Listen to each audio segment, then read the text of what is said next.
శ్రీ గురుభ్యో నమ. వ్యాస విరచిత శ్రీమద్భాగవతంలో దశమ స్కందంలో నేడు మనం 43వ అధ్యాయం చెప్పుకుంటున్నాం.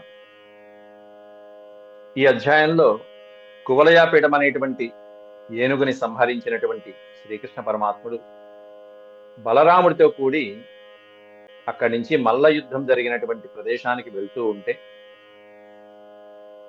అక్కడ స్వామివారిని చూసినటువంటి ప్రజలందరూ, ఆ మధురా నగర ప్రజలు, నగరవాసులందరూ కూడా ఏ విధంగా భావిస్తున్నారు అనేటువంటిది వర్ణించారు వ్యాసుడు వారు. ఆ ఘట్టాన్ని నేడు మనం ప్రవచించుకుందాం.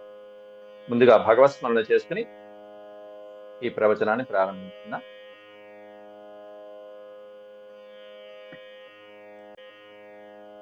ఓ శుక్లాంబరధరం విష్ణుం శశివర్ణం చతుర్భుజం ప్రసన్నవదనం ధ్యాయేత్ సర్వవిఘ్నోపశాంతయే. వ్యాసం వసిష్ఠనప్తారం శక్తేః పౌత్రమకల్మషం పరాశరాత్మజం వందే సుతతాతం తపోనిధిం. వ్యాసాయ విష్ణురూపాయ వ్యాసరూపాయ విష్ణవే నమో వై బ్రహ్మనిధయే వాసిష్ఠాయ నమో నమః. నారాయణం నమస్కృత్య నరం చైవ నరోత్తమం దేవీం సరస్వతీం వ్యాసం తతో జయముదీరయే.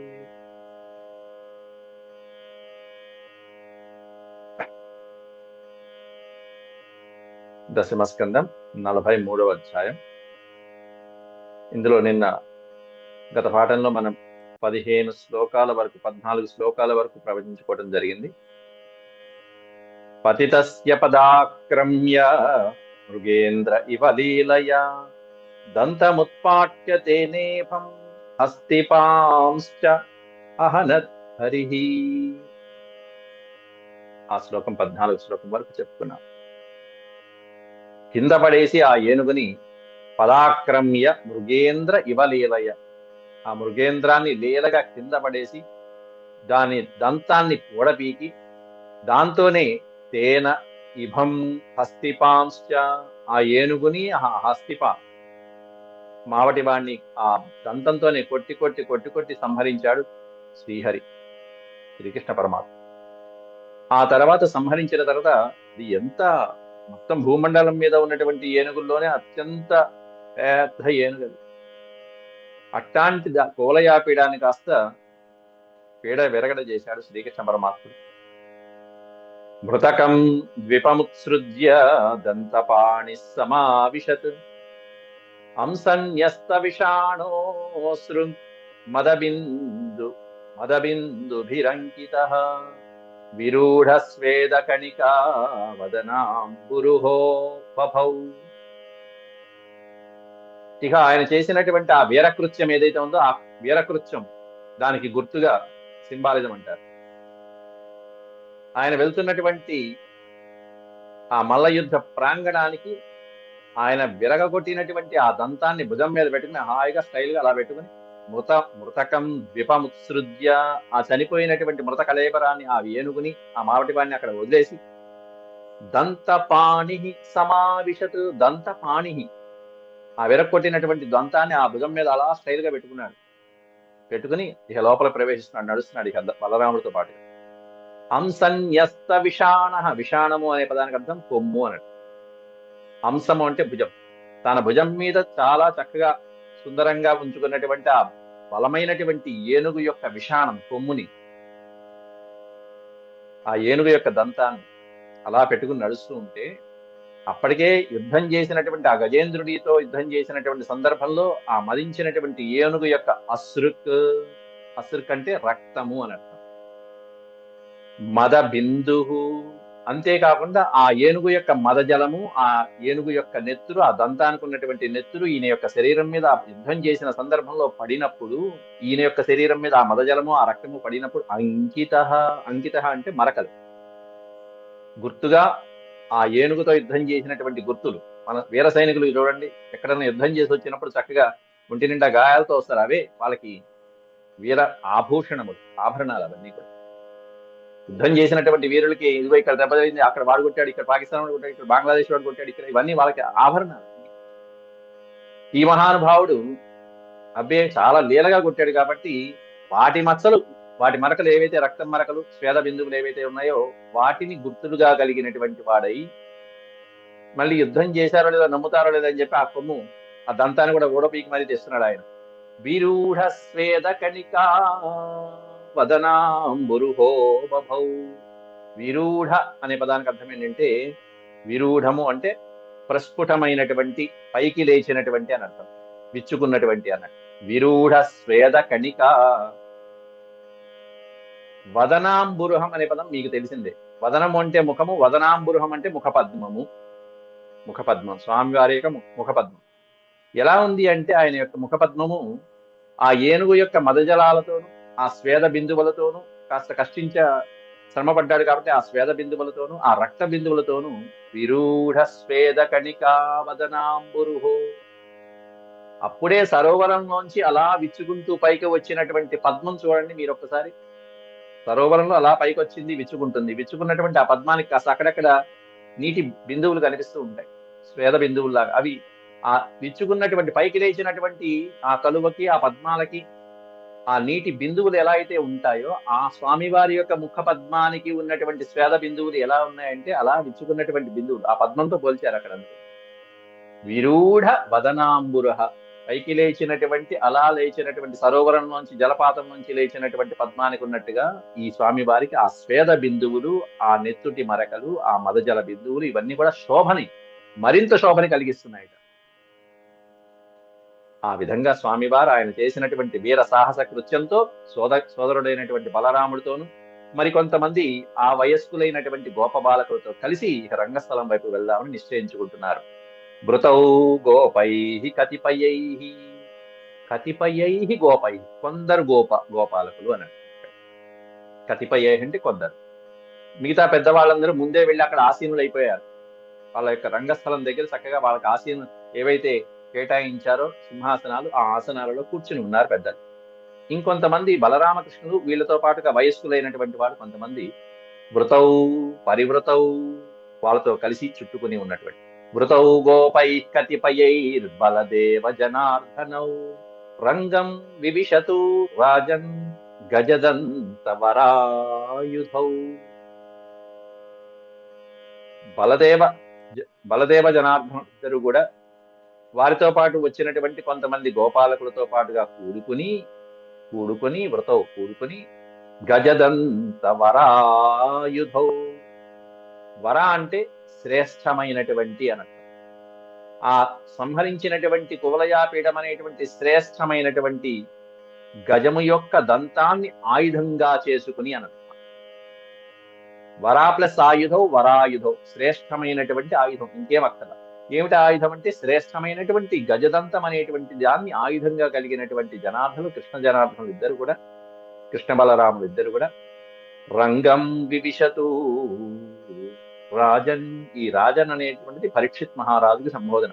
ఓ పరీక్షిత్ మహారాజా, అట్లాంటి వీరిద్దరు కూడా ఆ గజదంతాన్ని తీసుకుని తమ గోపాలకులతో కూడా ఈ రంగాన్ని, మల్ల యుద్ధ రంగానికి ప్రవేశించారయ్యా అంటూ చెప్పుకుంటూ వస్తున్నారు సుఖయోగేంద్రుల వారు. ఆయన ప్రవేశిస్తుంటే, మల్లరంగంలో ప్రవేశిస్తుంటే ఆ స్వామి వారిని చూసినటువంటి వాళ్ళు, ప్రజానీకం అందరూ ఏమనుకుంటున్నారు ఆయన చూడంగానే? ఒక్కొక్కరి దృష్టి అలా లోపలికి వస్తున్నటువంటి వారిద్దరి మీద పడింది. పడగానే నిశ్చేష్టులైపోయి చూస్తూ ఉన్నారు. చూసినటువంటి వాళ్ళ యొక్క మనోభావాలు ఎలా ఉన్నాయో ఒక పిక్చర్ అయితే తీసేసి వ్యాసుడు వారి ఫోటో తీసి మొత్తం అంతా వర్ణిస్తున్నారు. ఎవరికి ఎలా తోచింది అనేటువంటిది వర్ణిస్తున్నారు అక్కడ. మల్ల యుద్ధ యోధులు చూశారు, పౌరులు చూశారు ఓ పక్కన, స్త్రీలు చూశారు ఓ పక్కన, మహారాజులు కొంతమంది, వీరులు రాజులు క్షత్రియులైనటువంటి వాళ్ళు చూశారు కొంతమంది, కంసుడి మిత్రులు చూశారు కొంతమంది, అంటే కృష్ణుడికి శత్రువులు, అట్లాంటి వాళ్ళు చూశారు. అలాగే వృష్ణివంశ వీరులు చూశారు ఓ పక్కన, వీళ్ళతో పాటు వచ్చినటువంటి వాళ్ళు చూశారు. వాళ్ళందరి పరమయోగులైనటువంటి వాళ్ళు, సాధువులు, సత్పురుషులైనటువంటి వాళ్ళు, అక్రూరుడు లాంటి వాళ్ళు ఉన్నారు అక్కడ, వాళ్ళు చూశారు ఓ పక్కన. వీళ్ళందరికీ వస్తున్నటువంటి ఒకే వ్యక్తి ఎన్ని రకాలుగా, ఎన్ని భిన్నమైనటువంటి ఆలోచనలుగా కనిపిస్తున్నారో వర్ణించారు వ్యాసుడు వారికి. ఒకే వస్తువుని భిన్నమైనటువంటి రకాలుగా ఒక్కొక్కళ్ళు భావిస్తూ ఉంటే మనసులో ఎలా ఉంటుందో ఒక్క శ్లోకంలో చెప్పారు వ్యాసుడు వారు. మళ్ళా దీన్నే సంస్కృతంలో ఉత్ప్రేక్షాలంకారం అంటారు. బహువిర్ ఉల్లేఖం, ఉత్ప్రేక్ష కాదు, ఉల్లేఖాలంకారం. అదేంటంటే ఏకేన ఏకస్యోల్లేఖయిష్యతే స్త్రీభి కామోర్ధవిస్వర్ధృ కామశత్రుభిరైక్షిస అని దాని లక్షణం ఉంటుంది ఉల్లేఖం. అంటే ఓ మహారాజు గారు ఉన్నారు. మహారాజు ఒక్కడే అయినప్పటికీ కూడా ఎలా ఉన్నాడంటే శత్రువులకి కాల యముడిలాగా ఉన్నాడండి. అమ్మో వాడు మహారాజు కాదు, అమ్మో దిలీపుడా, అమ్మో రఘుమహారాజా, అమ్మో శ్రీరామచంద్రుడు, అమ్మో అమ్మో ఆ రఘుమహారాజు సామాన్యుడు కాదు. ఎలా ఉన్నాడంటే శత్రువులకి కాల యముడిలాగా ఉన్నాడండి అంటారు. అలా కనిపిస్తున్నాడు శత్రువులకి. పోని దీన ప్రజలకి, ఆపదల్లో ఉండే వాళ్ళకి, కష్టాల్లో ఉండే వాళ్ళకి ఎలా కనిపిస్తున్నాడయ్యా అంటే అర్ధిన స్వద్రుహు అంటాడు. అంటే కష్టాల్లో ఉన్నటువంటి వాళ్ళకి కల్పవృక్షం అండి, కామధేను అండి, అబ్బబ్బబ్బ ఆయన దగ్గరికి వెళ్తే చాలండి మన కోరికలన్నీ తీరిపోతాయండి అన్నట్టుగా మహానుభావుడు. మరి స్త్రీలకు ఎలా ఉన్నాడయ్యా అంటే అబ్బా మన్మధుడు దిగి వచ్చినటువంటి మన్మధాకారం అన్నట్టుగా అన్నాడు. ఉన్న ఒకే వస్తువు, ఒకే పురుషుడు, ఒకే మహానుభావుడు రఘుమహారాజు భిన్న భిన్నమైనటువంటి వాళ్ళకి భిన్న భిన్నమైనటువంటి రకాలుగా కనిపిస్తూ ఉంటే దాన్ని ఉల్లేఖాలంకారం అంటారు. అలంకారాలు కవులు ప్రయోగించేది. అక్కడ ఒక మహారాజు 3 రకాలుగానే ఒక ఉదాహరణలో ఒక లైన్ లో చెప్తే ఇక్కడ 4 పాదాల్లో ఇచ్చారు. ఇక్కడ వ్యాసుల వారికి ఆ పరమాత్ముడు జగన్నాటక సూత్రధారి యొక్క అవతారాన్ని ఎవరెవరు ఎట్లా ఊహించుకుంటున్నారు చూడండి. మల్లానామశనిర్నృణాం నరవర స్త్రీణాం స్మరో మూర్తిమాన్ గోపానాం స్వజనో సతాం క్షితిభుజాం శాస్తా స్వపిత్రో శిశుః మృత్యుర్భోజపతే విరాడ విదుషాం తత్వం పరం యోగినాం వృష్ణీనాం పరదేవతేతి విదితో రంగం గతస్సాగ్రజః. రంగం గతస్సాగ్రజః ఇంతే మనకు కావాల్సింది. ఏమిటంటే సా ప్లస్ అగ్రజః, అన్నగారైన బలరాముడితో పాటు రంగంలోకి ప్రవేశించాడయ్యా మహానుభావుడు. అంతే, అసలైన స్టోరీ ఇంతే. పైవన్నీ కూడా చూసినటువంటి వాళ్ళ మనోభావాల్ని చిత్రీకరించాడు, మనసులో ఉన్న భావాలను లాగేశాడు వ్యాసుల వారు.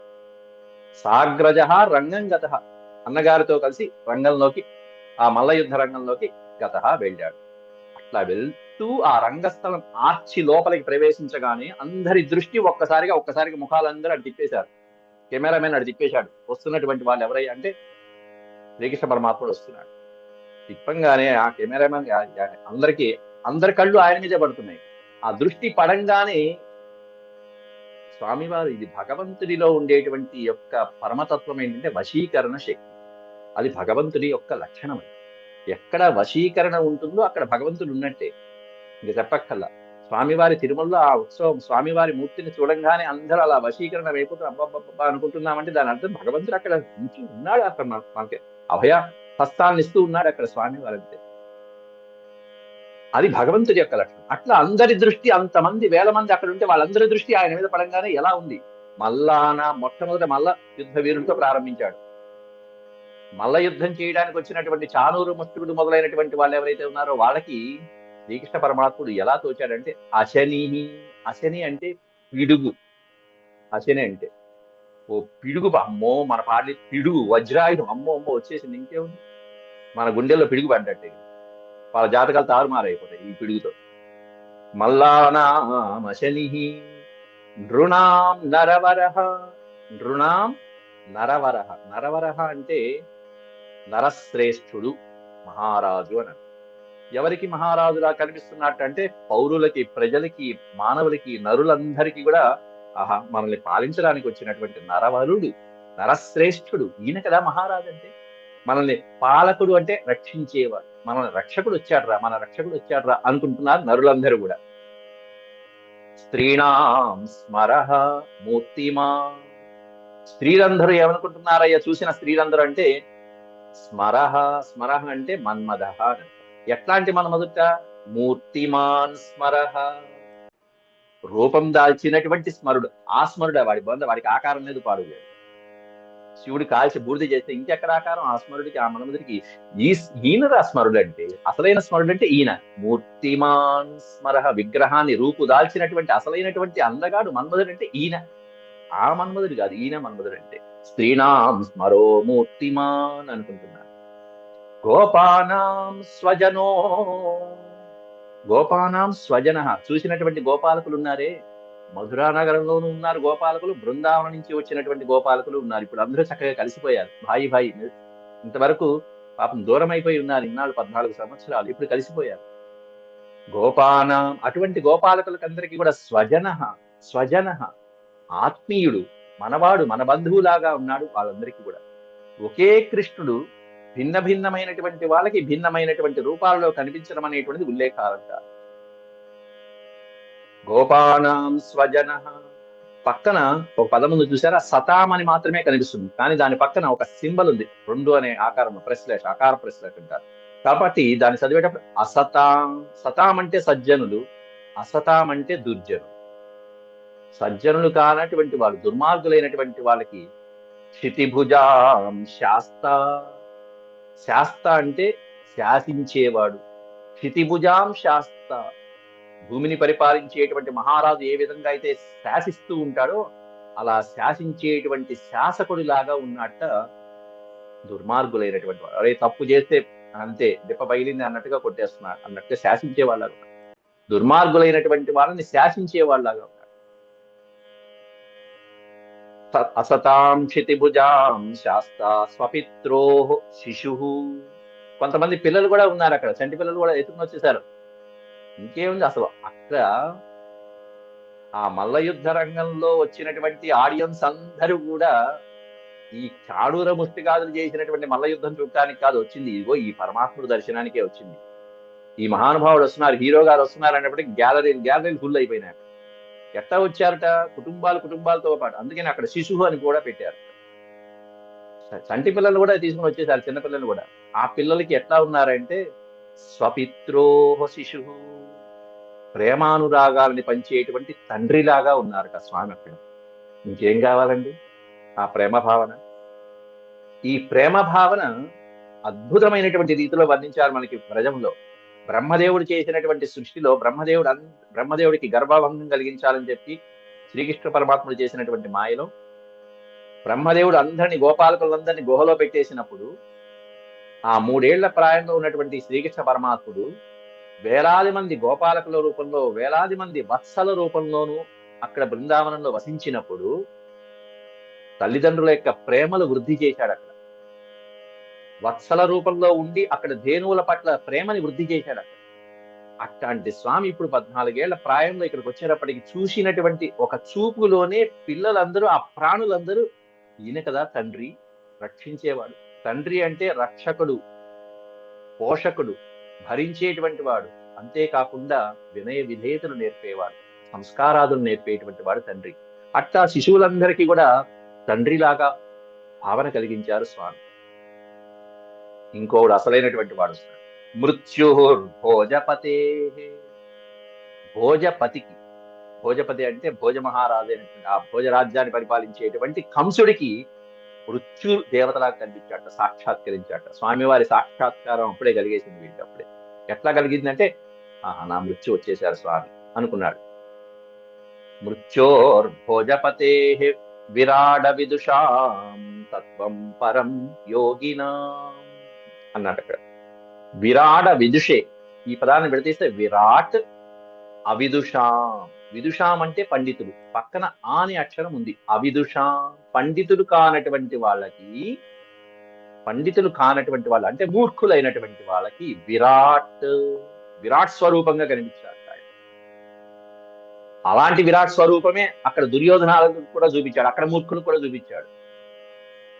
అంటే నయానా భయానా వాళ్ళని ఏదో నచ్చ చెప్పాలి, అంతే. సామధాన భేద దండోపాయాలతో నచ్చ చెప్పాలి. అందువల్ల అవిదుషాం విరాట్ రూపంలో కనిపించారట స్వామి. రాట్, విరాట్, సమ్రాట్, అధిరాట్ అన్నట్టుగా అట్లాంటి విరాట్ రూపంలో అవిదుష, మూర్ఖులైనటువంటి వాళ్ళకి కనిపించారు స్వామి. తత్వం పరం యోగినా, యోగులైనటువంటి వాళ్ళు ఉన్నారు, ఉపాసకులైనటువంటి వాళ్ళు ఉన్నారు. ఎన్నో సంవత్సరాలు స్వామివారిని అక్రూరుడిలాగా మనసులో పెట్టుకుని నిరంతరం ధ్యానం చేస్తున్నటువంటి యోగ సాధకులైనటువంటి వాళ్ళకి ఎలా కనిపించారట అంటే స్వామి పరం తత్వం, ఈయన్ని మించినటువంటి తత్వం ఇంకోటి లేదు కదా, ఈయన్ని మించినటువంటి పరదేవత ఇంకోటి లేదు కదా అన్నట్టుగా అంటే తెలుసుకోవలసినది ఏదైతే ఉంటుందో ఆ తెలుసుకునేటువంటి తత్వజ్ఞానం లాగా స్వామివారి దర్శనం ఇచ్చారట. ఇంతకంటే మించి ఇంకేమీ తెలుసుకోక్కర్లేదు, ఏదైతే తెలుసుకున్నారు అయిపోయింది, చూసేసి వెళ్ళిపోండి అన్నారు అన్నట్టు. యోగులందరూ అలా దండం పెట్టుకుని నుంచున్నారు. ఇదే కదా, దీనికోసమే కదా మనం నుంచుందని చెప్పి. తత్వం పరం యోగినాం. ఎందుకంటే యోగులైనటువంటి వాళ్ళు వాళ్ళ యోగ సాధన మార్గాల ద్వారా ఎన్నో చూసి ఎన్నో చదివి తెలుసుకుని ఉన్నటువంటి వాళ్ళు జ్ఞానులు. అట్లాంటి జ్ఞానాలలో చివరి తత్వమైనటువంటి చివరి మెట్టు అయినటువంటి ఆ పరమ పదాన్ని చేరుకునేటువంటి స్థానం పరమాత్ముడి యొక్క దర్శనం, అది కలిగింది. ఇక వృష్ణివంశ వీరులైనటువంటి వాళ్ళు ఉన్నారు. వృష్ణీనాం పరదేవత ఇది. వృష్ణీనాం పరదేవత. వృష్ణివంశులు అంటే స్వామివారి యొక్క వంశమే, యాదవ వంశం. ఆ యాదవ వంశంలో ఉన్నటువంటి వాళ్ళు కూడా ఉన్నారు. వాళ్ళందరికీ ఎలా ఉన్నట్టే వాళ్ళకి పరదేవత, అపరదేవత కాదు, పరదేవత. అంటే పరదేవత అంటే మనం పెట్టుకున్నట్టుగా చాలా మంది దేవతల్ని పెట్టుకుని పూజించడం. అపరదేవత అంటే ఈయన తప్ప ఇక వేరే దేవత లేదు మాకు, ఈయనే దిక్కు, ఒకరే దిక్కు, శ్రీకృష్ణ శరణం మమ, అంతే. అట్లాంటి పరదేవత అయినటువంటి శ్రీకృష్ణ పరమాత్ముని వృష్ణీవంశీయులైనటువంటి వాళ్ళు అలా ఆరాధించారు. ఇట్లా ఒక్కొక్కళ్ళు ఒక్కో రీతిని ఆ భావన చేసుకుంటూ స్వామివారిని ఆలోచించుకుంటూ, ఒకళ్ళకి మన్మధుడిలాగా, ఒకళ్ళకి పరదేవతలాగా, ఒకళ్ళకి ఏమన్నా విరాట్ స్వరూపంలాగా, ఒకళ్ళకి ఏమన్నా మన్మధుడిలాగా, ఒకళ్ళకి ఏమన్నా పిడుగులాగా, ఒకళ్ళకి ఏమన్నా మృత్యుదేవతలాగా, ఈ విధంగా కనిపిస్తుంటే పిల్లలకి ఏమన్నా తండ్రిలాగా, ఈ విధమైనటువంటి భావన కలిగించేటువంటి శక్తి సంపన్నత ఎవరికైతే ఉంటుందో ఆయనే భగవంతుడు. అంతే, ఆయనే భగవంతుడు. భగవంతుడు అంటే ఇన్ని రకాలైనటువంటి సామర్థ్య గుణాలు అవలీలగా చేయగలిగినటువంటి వాడు. అట్లాంటి స్వామి రంగం గత సాగ్రజ. ఈయనే బలవంతుడు అనుకుంటే ఇంకాస్త అధికమైనటువంటి బలానికి బలవంతుడైనటువంటి బలరాముడు కూడా తోడైనటువంటి ఆ బలరాముడితో కలిసి శ్రీకృష్ణ పరమాత్ముడు ఆ మల్ల యుద్ధ రంగానికి చేరుకుంటున్నాడయ్యా అని చెప్పి వర్ణించారు. హతం కువలయా పీడం దృష్ట్వా తావపి దుర్జయౌ కంసో మనస్వపి తదా వృషం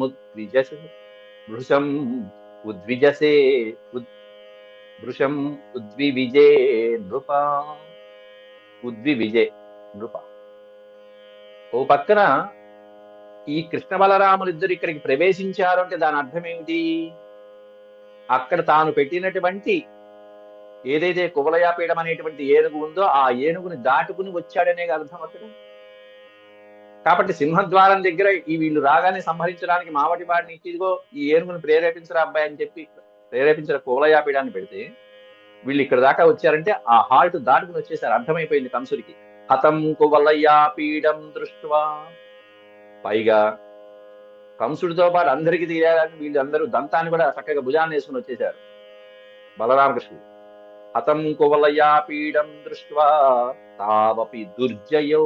కాబట్టి వీళ్ళిద్దరు ఎట్లాంటి వాళ్ళు? దుర్జయులు అంటే జయింప శక్యము కానటువంటి వాళ్ళు. దుర్గా అంటాం చూసారా మనం, దుర్గమమైనటువంటి కష్టాలని తరింపజేసేటువంటి తల్లి దుర్గా తల్లి, దుర్గం.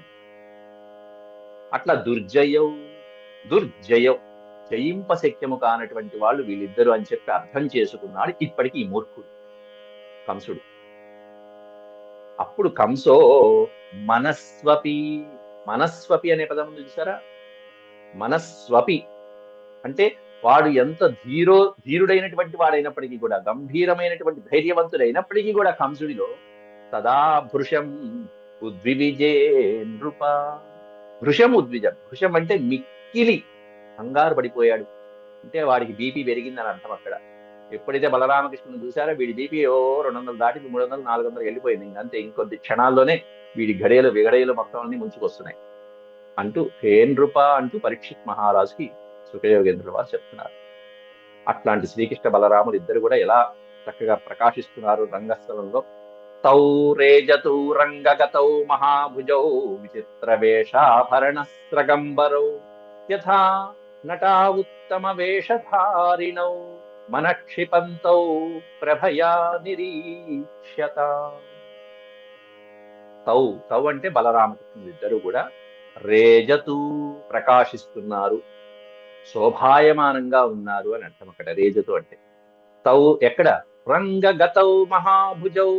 మహాభుజశాలులైనటువంటి బలపరాక్రమాలు కలిగినటువంటి వాళ్ళిద్దరు కూడా రంగగతవు, ఆ రంగంలోకి మల్ల యుద్ధ రంగంలోకి వెళ్తున్నటువంటి వాళ్ళిద్దరు కూడా చక్కగా ప్రకాశిస్తున్నారట శోభాయమానంగా వివిధమైనటువంటి విచిత్ర వేష ఆభరణ స్రక్ అంబరౌ, చక్కటి అంబరములు అంటే వస్త్రములతోను, చక్కటి పుష్పాల యొక్క మాలలతోను వాళ్ళిద్దరు కూడా విచిత్ర వేష ఆభరణాలతో వాళ్ళిద్దరు కూడా ప్రకాశిస్తూ రంగస్థలంలో అడుగు పెడుతుంటే ఎట్లా అడుగు పెట్టారంటే యథా, ఏ విధంగా అయితే నటౌ ఉత్తమ వేషధారిణౌ, ఉత్తమ వేషధారణ ధరించినటువంటి ఇద్దరు నటులు రంగస్థలం మీద వాళ్ళ యొక్క నటన ప్రదర్శించడానికి ఎలా అయితే ఆ వేదిక మీదకి వస్తారో అలా ప్రవేశించారయ్యా. మీకు ఇంకా చెప్పాలంటే మీరు పెద్దవాళ్లే కాబట్టి పాత సినిమాల్లో ఆ శ్రీకృష్ణ అవతారాన్ని ధరించినటువంటి ఆ ఎన్టీఆర్, లేకపోతే ఇంకో వేషాన్ని ధరించినటువంటి ఎస్వి రంగారావు గారు ఆ రంగస్థలం మీదకి రాగానే మీరందరూ చిన్నప్పుడు ఏ విధంగా అయితే ఓ చప్పట్లు కొట్టి విజిల్స్ వేసి కేరింతలు కొట్టేటువంటి వారు ఇప్పటికీ ఉన్నారు. వాళ్ళకి అనిశ్చితంగానే ఆ సినిమాలు ఒక నటన అదే చక్కగా వర్ణిస్తున్నారు. ఎంత సహజంగా వర్ణించారు చూడండి అక్కడ వ్యాసులు వారు. నటౌ ఉత్తమ వేషధారిణౌ, ఉత్తమమైనటువంటి వేషాన్ని అంటే వాళ్ళ యొక్క శరీర ఆకృతికి తగినటువంటి పాత్రని పోషించడానికి చక్కగా వేష భాషలు ఆ అలంకారాదులు చేసుకుని ఆ స్టేజీ మీదకి రంగస్థలం మీదకి వచ్చినటువంటి నటుల వలె అసలైనటువంటి జగన్నాటక సూత్రధారి వచ్చాడు ఇక్కడ. వీళ్ళందరూ నటులే మనకి చిత్రశాలలో, కానీ ఈయన రంగస్థలం మీదకి అసలైనటువంటి యాక్షన్ చేయడానికి వచ్చినటువంటి మహానుభావుడు. ఇంకేం చెప్పాలి. యథానట ఉత్తమ వేషధారిణౌ మనక్షిపంతో ప్రభయా నిరీక్షితాం, మనక్షిపంతో అట్లాంటి వాళ్ళు ఆ వేషధారణతో వాళ్ళు రాగానే అందరి మనస్సులు కూడా క్షిపంతో అలా వాళ్ళ మీద అలా పడి ఆకర్షితమైపోయి నిలిచిపోయినాయి. ఒక్కసారి క్షిపంతో అంటే నిలిచిపోవుట అని అర్థం. అంటే ఎవరెవరి దృష్టి వారి మీద ఎట్లా ఏ విధంగా అయితే ఎప్పుడైతే పడిందో అలా పడిపోయి అలా నిలిచిపోయినట. ప్రభయా నిరీక్షితం, ఏం చూస్తున్నారు? ఆయన యొక్క కాంతి పుంజం. ప్రభ అంటే కాంతి, స్వామివారి యొక్క అద్భుతమైనటువంటి ఆ తేజస్సుని అలా నిరీక్షితం చూస్తూ వారి యొక్క మనస్సులు స్వామివారి మీద నిశ్చలమైపోయినాయి, ఎటు కదలట్లేదు. చూసిన వాళ్ళు చూసినట్టే అయిపోయింది. ఆ తర్వాత నిరీక్ష్యత ఉత్తమ పూరుషౌ జనామంచ స్థితా నాగర రాష్ట్రకా నృప ప్రహర్ష వేగోత్కలితేక్షణాననాః పపుర్న తృప్తా నయనైస్తదాననం. ఎంత చూసినా తనివి తీరట్లా. అబ్బా ఏమందగాడు. నిరీక్ష్యత ఉత్తమ పూరుషౌ జనౌ, ఉత్తమమైనటువంటి పురుషులు. తౌ అంటే వాళ్ళిద్దరు. ఆ ఉత్తమ పురుషుల్ని చూసి ఎవరు చూస్తున్నారు? మంచస్థిత నాగర రాష్ట్రక జన. ఈ నృప అనేటువంటి పదం పరీక్షిత్ మహారాజుని సంబోధిస్తూ సుఖయోగేంద్రుల వారు వాడి మాట. హే నృప, మంచస్థిత వాళ్ళ ఆసనాలలో అక్కడ చక్కగా గ్యాలరీల్లో చక్కగా చుట్టూతా కూర్చున్నటువంటి జనాలందరూ కూడా నాగర అంటే నగర జనులు, రాష్ట్రకాహ అనే పదం కూడా ఇచ్చాడు. నాగర జనులు, అంతేకాకుండా జానపదులైనటువంటి వాళ్ళు ఎవరైతే ఉంటారో గ్రామీణ జనులు, ఆ నగరంలో ఉండేటువంటి జనులు, వాళ్ళందరూ కూడా వాళ్ళ ఆసనాలలోనే కూర్చుని వస్తున్నటువంటి ఆ ప్రవేశిస్తున్నటువంటి బలరామకృష్ణుని కూడా ప్రహర్ష వేగోత్కలితేక్షణ ఆనన, ఎంతో సంతోషంతో అబ్బురపడిపోతూ సంతోష అతిరేకంతో, ప్రహర్షం అంటే మనసులో పరమానందం కలిగినటువంటి ఆనందంతో చూపులు కూడా మరులు తిప్పుకోలేనటువంటి విధంగా, అటు ఇటు కూడా తిప్పుకోలేనటువంటి విధంగా అలాగే చూస్తూ చూపులతో తాగేస్తున్నట్టుగా జుర్రేస్తున్నట్టుగా ఉంది స్వామి. పపుహు అంటే తాగుట. అందరూ తాగేస్తున్నారు స్వామివారిని. ఎట్లా తాగుతున్నారంటే చూపులు అనేటువంటి పాత్రతో తాగేస్తున్నారు. దేన్ని తాగుతున్నారంటే స్వామివారి యొక్క దివ్య అమృత రూపం అనేటువంటి అమృత ధారాన్ని అలా తాగేస్తున్నారు. దేని సహాయంతో తాగుతున్నారు? నేత్రములు అనేటువంటి పాత్ర సహాయంతో తాగుతున్నారు. పపుహు అయినా ఎంత తాగినా ఎంత చూసినా నా తృప్తి కలిగిందా ఎవరికన్నా? ఓహో, అన్ని వేల మంది అన్ని వందల మంది గ్యాదరీలో ఉంటే ఒక్కడికి తృప్తి కలగల. అలాగే చూస్తున్నారమ్మా ఆ కృష్ణ పరమాత్మ. నా తృప్త నయనైస్తదాననం, వాళ్ళ ముఖాలు గాని వాళ్ళ కళ్ళు గాని ఏమీ తిప్పుకోలేకపోయారు, ఆయన నుంచి మరల్చలేకపోయారు. ఇది వశీకరణ అంటే, ఇది భగవంతుడు అంటే, ఇది ఆయన శక్తి అంటే, ఇది కృష్ణ పరమాత్ముడు అంటే. అట్లాంటి ఆ నయనములు, ఆయన ముఖార విందాలు, ఆయన నడక, ఆ రాజహంస బ్రహ్మాండమైనటువంటి మలగజం నడిచినట్టుగా నడిచొస్తూ ఉంటే అద్భుతంగా కళ్ళు అలా నిశ్చలమైపోతున్నాయి. పిబంత ఇవ చక్షుర్భ్యాం లిహంత ఇహ జిహ్వయా జిఘ్రంత ఇవ నాసాభ్యాం శ్లిష్యంత ఇవ బాహుభిః. పిబంత ఇవ చక్షుభ్యాం, వాళ్ళ యొక్క నేత్రములతో తాగేస్తున్నట్టు చూసేస్తున్నారు. ఎంతసేపు చూస్తారో మీ దుంపల దగ్గర, తిప్పుకోండి కాసి ఇటు చూడండి అని మల్లయోధులందరూ అబ్బే వాళ్ళు కూడా చూస్తున్నారు. మల్లయోధులు కూడా అందరూ అటే చూస్తున్నారు, కంసులు అందరూ అటే. వాళ్ళ చక్షువులు అనేటువంటి పాత్రలతో పిబంత ఇవ తాగేస్తున్నట్టుగా, జుర్రేస్తున్నట్టుగా చూస్తున్నారు. లిహంత ఇవ ఇవ జిహ్వయ, జిహ్వ అంటే నాలిక కాబట్టి సమస్తమైన ఇంద్రియాలు ఆయన మీద ఫోకస్ చేస్తున్నాయి అందరికి అని చెప్పడానికి ఈ శ్లోకం వాడారు. పిబంత ఇవ చక్షుభ్యాం లిహంత ఇవ జిహ్వయ. జిహ్వ అంటే నాలిక, నాలికతో మనం ఏం చేస్తాం, రుచి గుర్తిస్తూ ఉంటాం. ఇంత రుచివత్తరమైనటువంటి పదార్థం ఇంకేముందా. మనం ఏదైనా రుచికరమైనటువంటి పదార్థాన్ని మనం ఆస్వాదిస్తూ ఉంటే ఏ విధంగా మనం ఆనందిస్తూ ఉంటాం, లొట్టలు వేస్తూ ఉంటాం మధురమైన పదార్థాన్ని. అలా లొట్టలు వేస్తున్నట్టుగా మధురమైనటువంటి పదార్థాన్ని ఏదో అలా తీసుకుంటున్నట్టుగా చప్పరిస్తుంటే మనం నాలుగు ఎలా అయితే ఉంటుందో మధురమైనటువంటి ఆ విధంగా ఉన్నాయిట వాళ్ళ ఇంద్రియాలు. అంటే చక్షుర ఇంద్రియాలు, అలాగే జ్ఞానేంద్రియాలు, నాసము, ఘ్రాణేంద్రియాలు మొదలైనటువంటివన్నీ వర్ణిస్తున్నారు. జిఘ్రంత ఇవ నాసాభ్యాం. స్వామివారు అలా వస్తుంటే ఆ మెడలో ఉన్నటువంటి పుష్పాల మాల, ఆ తులసి మాల, అంతకంటే ఆయన శరీరం నుంచి వచ్చేటువంటి అబ్బబ్బ సంపెంగ పుష్పాల వాసన, ఆ తిరుమలలో కొండపైకి వెళ్తుంటే అలా నడిచి వెళ్తుంటే సంపెంగ పూల నుంచి ఆ వనం నుంచి వచ్చేటువంటి వాసనలకి ముందుకి అడుగు వెళ్ళలేము, అడుగు వేయలేము. అట్లా ముక్కుతో ఆఘ్రాణం చేస్తున్నారట వాళ్ళు. అబ్బబ్బ ఎంత మంచి వాసన. శ్లిష్యంత ఇవ బాహుభిః. కొంతమంది ఏమన్నా వాళ్ళ బాహుబంధాలలో స్వామి వారిని అలా ఆలింగనం, శ్లిష్యంత అంటే ఆశ్లేషము, ఆలింగనం ఆలింగనం చేసేసుకున్నటువంటి భావనలో ఉన్నారు. అలా చేతులు అలా వెళ్ళిపోతున్నాయి వాళ్ళకి. స్వామి రారా, స్వామి ఇక్కడికి రా అన్నట్టుగా వెళ్ళిపోతున్నారు. ఏం ఆకర్షణ, ఆపరేషన్ ఆకర్షణ అద్భుతంగా ఉంది. ఇది స్వామివారి. ఇట్లా ఇంద్రియాలు, సమస్తమైనటువంటి ఆడియన్స్ యొక్క ఇంద్రియ గ్రామాలు అన్నీ కూడా స్వామివారి వశమైపోయినాయని చెప్పడానికి ఇది ఒక ఉదాహరణగా చెప్పారు. ఇంకా మీకు పైన చెప్పినటువంటి శ్లోకంలో కూడా అత్యద్భుతమైనటువంటి అంశం ఒకటి ఉన్నది. ఏమిటంటే పైన మనం చెప్పుకున్న దాంట్లో ఒక పాయింట్ మిస్ చేశాం. మల్లానామశని అనేటువంటి ఈ శ్లోకం ముందు చూసారా, దీంట్లో ఒక అద్భుతమైనటువంటి రహస్యం ఉంది. ఏమిటా రహస్యం అంటే మీరు గమనించారో మరి తెలియదు. అన్ని సమస్తమైనటువంటి నవరసాలు దీంట్లో ఉన్నాయండి. శృంగార, హాస్య, కరుణ, రౌద్ర, వీర, భీభత్స, భయానక, అద్భుత, శాంతరసాలు 9 రసాలు దాంట్లో ఉన్నాయి. వ్యాసుడు అలా నిక్షేపం చేశాడు. మీరు గమనించండి, ఎవరైనా రీసెర్చ్ చేసి నెక్స్ట్ క్లాసులు చెప్పండి అదే ఏమేమి ఉన్నాయి, ఎక్కడున్నాయి. అట్లా జాగ్రత్తగా పరిశీలిస్తే స్త్రీణాం స్మరో మూర్తిమాన్, శృంగార రసం వచ్చేసింది అక్కడ. మన్మధుడండి, ఈయన మించిన మన్మధుడు ఎక్కడ ఉంటాడు. ఏమందగాడు అంటే ఆయన చూడంగానే ఆ స్త్రీలకి కలిగినటువంటి మనోభావాలు, మదన వికారాలు అనేటువంటివి ఆ శృంగార రసంలో చెప్పారు. అలాగే హాస్యరసం కూడా ఉంటుంది. హాస్యరసం కూడా అవిదుషాం విరాట్ స్వరూప మొదలైనటువంటి వాటిల్లో, అలాగే గోపానాం స్వజన అనేటువంటి ఆత్మ బంధువులు మొదలైనటువంటి వాటిల్లో వాళ్ళకి చక్కగా ఆత్మీయతం, చిన్నప్పటి నుంచి వాళ్ళతో పెరిగి పెంచుకున్నటువంటి ఆ పెనవేసుకున్నటువంటి బంధాలు అవన్నీ గుర్తొచ్చి స్వామివారు నవ్వుకుంటూ ఉంటారు ఒక్కోసారి వాళ్ళల్లో వాళ్ళే. రౌద్ర రసం, భయంకరమైనటువంటి రౌద్ర రసం. అమ్మో మల్లానామశని, అమ్మో ఆయన వచ్చారు రోయ్, మన పాలిటి ఎముడిలాగా ఉన్నట్టు చూస్తే చిన్నపిల్లలా కనిపిస్తున్నాడు, కానీ ఆ గజదంతం పెట్టుకున్నాడు నుంచి వచ్చే తీరుని బట్టి చూస్తే చెప్పేయచ్చు మనం ఎట్లాంటి వాళ్ళము, మనం ఆయన ముందు ఎంత అని వాళ్ళకి అర్థమైపోయింది ఆ చాణూరు ముచ్చకులు. ఇక చివరికి కంసుడి మీద భయపడిపోయి అక్కడ ఉన్నారు తప్ప రంగస్వామి లేకపోతే ఈ పాటికి ఎప్పుడో చిత్తగించేవాళ్ళు పలాయనం. ఇంకోటైతే